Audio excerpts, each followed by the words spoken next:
2027 विधानसभा चुनाव को मात्र 7 से 8 महीने बचे हैं और लोक जनशक्ति पार्टी रामविलास लगातार उत्तर प्रदेश में एक्टिव दिखाई दे रही है। पिछले 3 महीने से अलग अलग कार्यक्रम कर रही है और उनके जन्मदिन के अवसर पर चिराग पासवान की भी एंट्री उत्तर प्रदेश में हो चुकी है। चिराग जी, जन्मदिन से क्या संदेश, सियासी संदेश?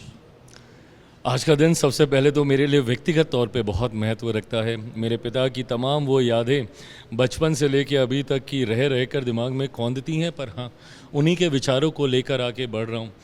पार्टी का विस्तार हो, समावेश की सोच देश भर में जाए, विकास की लोग बात करें जातीयता सांप्रदायिकता से हटकर, ये सोच मेरे नेता आदरणीय रामविलास पासवान जी की हमेशा से रही। मेरे लिए ज़रूर ये दुखद रहा कि उनके जाने के बाद मेरी पार्टी अपने ही उतार चढ़ाव में काफ़ी समय तक उलझ के रह गई और इस वजह से जो विस्तार पार्टी का होना चाहिए था वो अभी तक नहीं हुआ। हम लोगों ने रह रहकर जब मौका मिला, आज झारखंड से लेकर नागालैंड तक हम लोग के विधायक हैं, कई राज्यों में हम लोग के जनप्रतिनिधि हैं, पर उत्तर प्रदेश क्योंकि मेरे न सिर्फ बिहार के करीब है बल्कि मेरे नेता आदरणीय रामविलास पासवान जी के दिल के भी बहुत करीब उत्तर प्रदेश के लोग रहे हैं, यहाँ की चिंताएं रही हैं। ऐसे में अब पार्टी अपना विस्तार उत्तर प्रदेश में करने की सोच रखती है। आप लोग तो उत्तर प्रदेश आए हैं, पर बिहार के और भी राजनीतिक दल उत्तर प्रदेश आ रहे हैं। वीआईपी काफ़ी लंबे समय से यहाँ पर एक्टिव है, जेडीयू भी सीटें मांग रही, तो बिहार के नेताओं की यूपी में एंट्री क्या मायने? देखिए, मैं मानता हूँ कि लोकतंत्र की खूबसूरती है ये, जितने विकल्प लोगों के पास चुनने के उतने ही अवसर, उतने ही मौके। अंतोगत्वा ये फैसला हमारे देश की जनता को लेना है। अगर मैं उत्तर प्रदेश की बात करूं तो उत्तर प्रदेश की जनता को लेना है कि उनका विश्वास किस दल के साथ है। ऐसे में हर कोई आए, अपनी बातों को रखें, ये लोकतंत्र इस बात की इजाज़त देता है और मुझे लगता है उससे लोकतंत्र और खूबसूरत ही होता है जितने विकल्प मिलते हैं। पर हाँ, मैं ये मानूंगा कि लोक जनशक्ति पार्टी रामविलास एक नई सोच के साथ, नई ऊर्जा के साथ, विरासत को संजोते हुए बच्चों के भविष्य को भी हम लोग गति देने का काम करें, इस सोच के साथ मैं आगे बढ़ने का प्रयास कर रहा हूँ। हमने कुछ दिन पहले पोस्टर देखे, क्यों मांगे नेता उधार जब अपना नेता है तैयार। आज यहाँ से भी तमाम वही बात, वो नारे लग रहे थे। 403 सीटों का दावा लड़ने की बात शुरुआत तौर पर आप लोग की तरफ से की जा रही है। क्या 403 सीटों पर आप लोग लड़ रहे हैं? देखिए, ये सवाल ना जब मुझसे पूछा जाता है, मुझे गठबंधन के दायरों में समेटने की सोच इसके पीछे हमेशा से रहती है और मैंने हमेशा कहा है, भले यहाँ की 403 सीटें हों या मेरे राज्य बिहार की 243 सीट्स का जिक्र हो, तैयारी पार्टी और हर दल को हर सीट पे करने की ज़रूरत है। मेरे लिए ये बहुत लालच की बात होगी कि मैं सिर्फ उन सीटों पे तैयारी करूं जहां पे मेरी पार्टी चुनाव लड़ने की सोच रखती है। तो ऐसे में गठबंधन के उन साथियों को मेरा सहयोग क्या रहेगा जहां पे गठबंधन के साथी चुनाव लड़ रहे हैं। तो ऐसे में तैयारी 403 सीटों की ज़रूर हम लोग करेंगे, ताकि गठबंधन में अगर हम लोग चुनाव लड़ते हैं तो जिन सीटों से मेरे गठबंधन के साथी, उनके प्रत्याशी चुनाव लड़ रहे हैं, अपने संगठन का लाभ मैं उनको भी दिला सकूँ। अगर आपने जोड़ दिया था, पर क्या गठबंधन, चूंकि यहाँ पर केंद्र में तो आप लोग का है गठबंधन, उत्तर प्रदेश में अभी तक आप लोग साथ नहीं लड़े, इस बार 2027 लड़ रहे हैं, इस बात की बात क्या हो चुकी है केंद्रीय नेतृत्व से लेकर के यहाँ तक? देखिए, मैं मानता हूँ कि जब तक मैं पूरा तैयार नहीं हूँ, अभी it's too early to discuss all this with in the alliance. But हाँ, पहले मैं अपने संगठन पे काम कर रहा हूँ।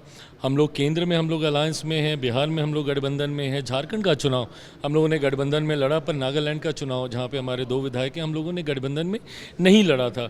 ये इतर भी ऑप्शन, उससे इतर भी ऑप्शन है, गठबंधन से इतर जाने का भी? मानता हूँ कि ये फैसला प्रदेश इकाई को लेना है।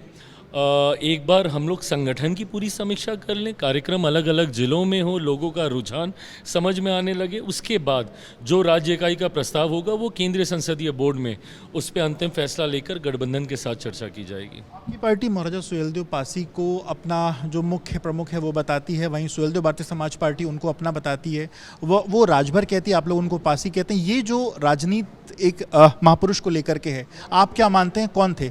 मैं मानता हूँ कतई किसी भी महापुरुष को लेके कोई राजनीति नहीं होनी चाहिए। आपका आस्था उनमें है, आपका विश्वास उनमें है, उनके नाम से ज़्यादा उनके विचार पर आप चल सकें, उनके सिद्धांतों को आप अपना सकें।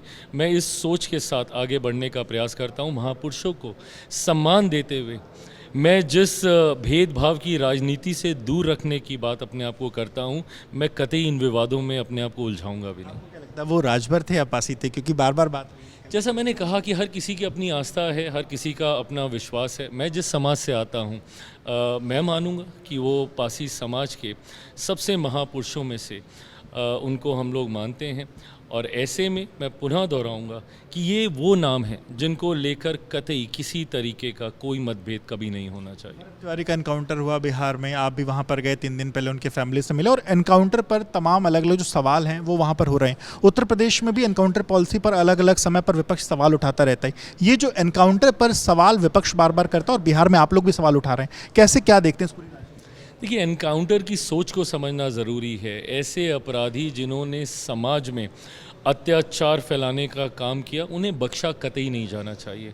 बट किसी एनकाउंटर की आड़ में किसी निर्दोष को के साथ गलत हो, उसकी हत्या कर दी जाए, इसको भी मैं कतई स्वीकार नहीं करूँगा।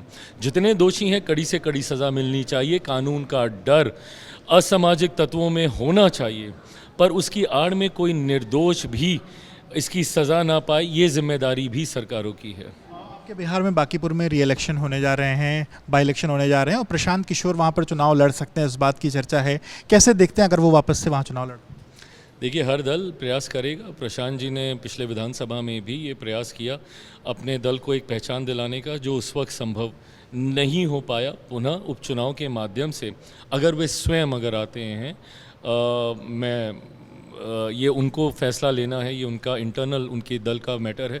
मैं इस पर बहुत ज़्यादा टिप्पणी नहीं कर सकूँगा, पर मैं इतना मानता हूँ कि ये एनडीए की सीट है। भारतीय जनता पार्टी निरंतरता से जीतती आ रही है और जब उस सीट के विधायक आज की तारीख में राज्यसभा सांसद बनके देश ही नहीं दुनिया की सबसे बड़ी पार्टी के राष्ट्रीय अध्यक्ष हैं और मेरे प्रदेश बिहार से आते हैं, तो मैं यूपी में भी हैं, लखनऊ में भी हैं वो। बिल्कुल, आज वो लखनऊ में भी हैं। बिल्कुल, तो मैं मानता हूँ कि एक बार फिर से एनडीए उस सीट को जीतने का काम करेगी। आखिरी सवाल, आप राम के बड़े भक्त हैं और राम मंदिर में चढ़ावा चोरी को लेकर के बड़े सवाल खड़े हो रहे हैं, कितनी आपकी आस्था पर ठेस पहुंची और क्या कुछ आप कहें?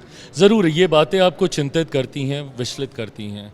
मैं मानता हूँ, मैं आस्तिक हूँ और किसी की भी आस्था के साथ किसी भी तरीके के खिलवाड़ की गुंजाइश नहीं है। मैं ज़रूर मानूंगा कि केंद्र सरकार हो, राज्य सरकार हो, इस बात को सुनिश्चित करने का कार्य कर रही है कि जो भी दोषी हैं उनको कड़ी से कड़ी सज़ा मिले। जिन लोगों ने भक्तों की आस्था के साथ खिलवाड़ करने का काम किया, बख्शा किसी को नहीं जाएगा, ये विश्वास है। बहुत शुक्रिया बात करने के लिए। तो चिराग पासवान को आप सुन रहे थे, जिन्होंने एबीपी न्यूज़ से बातचीत की। कैमरा प्रेम सिंह के साथ विवेक राय, एबीपी न्यूज़ लखनऊ।